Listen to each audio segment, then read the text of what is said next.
नमस्ते। इस वीडियो में मैं आपको विस्तार से दिखाऊंगा कि OnePlus Pad 3 पर फास्ट चार्जिंग काम न करने की समस्या को प्रभावी ढंग से कैसे ठीक करें।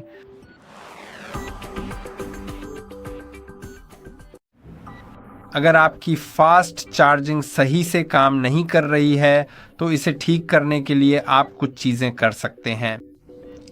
और चलिए सबसे महत्वपूर्ण चीज़ से शुरू करते हैं, जो है सबसे पहले अपने केबल और चार्जर को किसी भी दिखाई देने वाले नुकसान के लिए जांचना।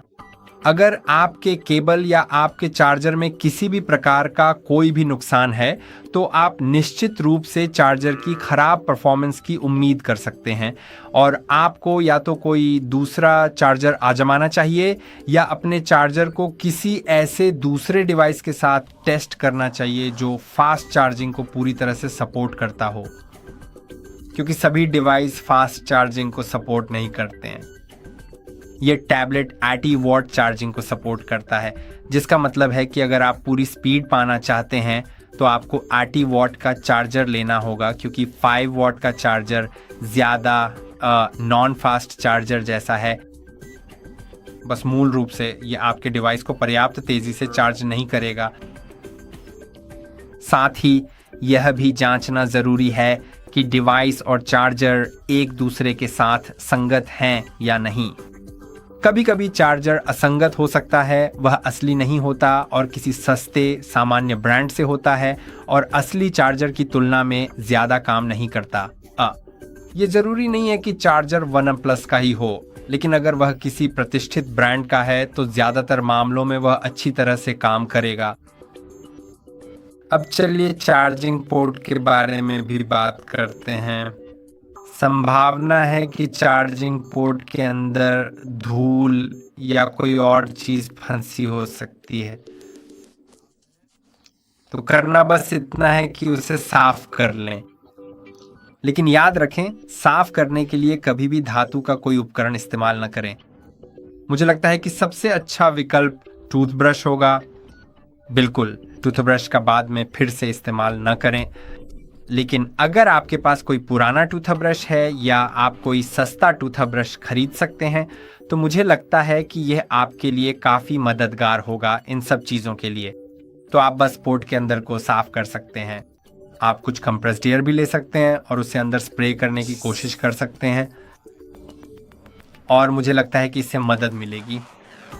अब चलिए एक और चीज़ पे चलते हैं जो कि असल में सेटिंग्स में है।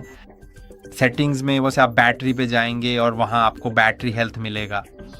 फिर वहाँ स्मार्ट चार्जिंग का विकल्प है। और स्मार्ट चार्जिंग क्या करता है, मुझे ये विकल्प बहुत पसंद है क्योंकि यह आपकी चार्जिंग आदतों को सीखकर और चार्जिंग पैटर्न को एडजस्ट करके बैटरी की उम्र बढ़ाता है। जब बैटरी 80% पहुंच जाती है, अगर आप इसे रात में चार्ज पर लगाते हैं, यह चार्जिंग रोक देगा और आपके डिवाइस को अनप्लग करने से लगभग 1 घंटे पहले फिर से चार्जिंग शुरू कर देगा।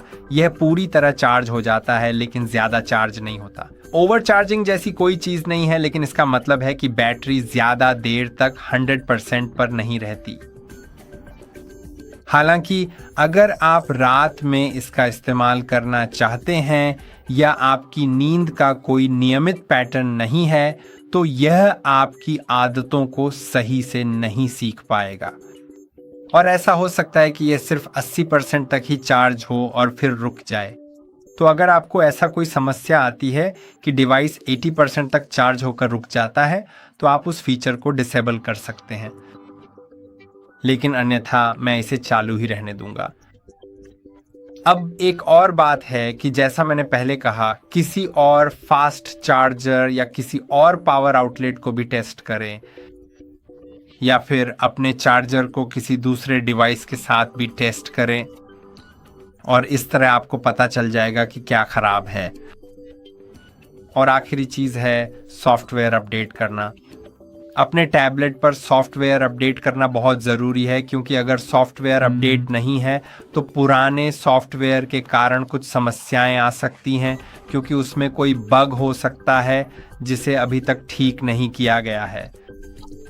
तो अगर कोई फिक्स उपलब्ध है तो आप सेटिंग्स में सिस्टम और अपडेट पर जाए, फिर सॉफ्टवेयर अपडेट पर जाए, तो ये अपडेट्स के लिए चेक करना शुरू कर देगा। आप देख सकते हैं कि मेरा वर्जन अपडेटेड है, मुझे कुछ भी करने की ज़रूरत नहीं है। लेकिन अगर आपके मामले में कोई अपडेट उपलब्ध है तो उसे बेझिझक इंस्टॉल करें ताकि जो समस्याएं थीं वे ठीक हो जाएं। और मुझे पूरी उम्मीद है कि यह वीडियो आपकी बहुत मदद करेगा। कृपया लाइक और सब्सक्राइब करना बिल्कुल ना भूलें। अगली बार हम फिर मिलेंगे।